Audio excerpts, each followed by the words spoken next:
Bonjour à tous et bienvenue pour cette vidéo qui concerne les fonctions affines, dans laquelle on va définir et tracer les fonctions affines. Alors, tout d'abord, qu'est-ce que c'est qu'une fonction affine? Eh bien, on dira que f est affine s'il existe deux réels a et b, tels que f de x égale ax plus b. C'est-à-dire, si vous pouvez écrire la fonction f de x sous la forme ax plus b, par exemple 2x plus 5, 5x moins 2, etc., ce sera une fonction affine. Alors, a, c'est le coefficient, ici des fois, quand on les trace, coefficient directeur, et b, c'est leur données à l'origine. Alors on va tout de suite voir sur un exemple comment on peut les reconnaître, les fonctions affines. Par exemple, si j'écris f de x égale 2x plus 3, eh bien, ça ressemble quand même à cette écriture-là, ax plus b. C'est bien une fonction affine, a vaut 2 et b vaut 3. Pas de problème, c'est une fonction affine. Autre exemple. Si j'écris g de x égale 5, tout seul, là il n'y a plus de x. G est quand même affine. Pourquoi ? Eh bien parce que, tout simplement, a vaut 0. C'est comme si on avait 0x plus 5.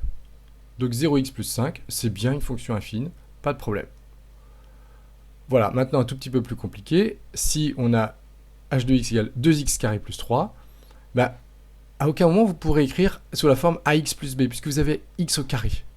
Donc cette fonction-là n'est pas affine. Vous avez du x au carré, c'est pas affine. Si vous aviez 2 racines de x, ce ne serait pas affine non plus. 2 divisé par x, ce ne serait pas affine non plus, etc. Il faut vraiment que ce soit quelque chose fois x, plus ou moins quelque chose.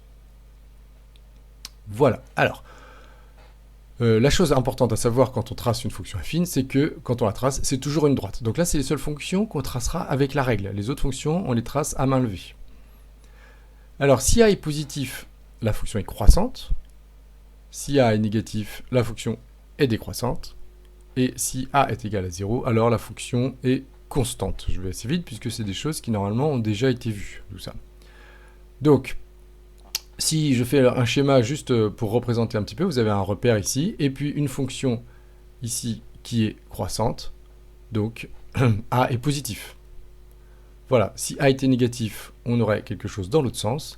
Et si a vaut 0, comme celle qu'on a vue avant, g de x égale 5, eh bien, à ce moment-là, on a une fonction, comme ça, dans la représentation graphique, et d'une droite horizontale.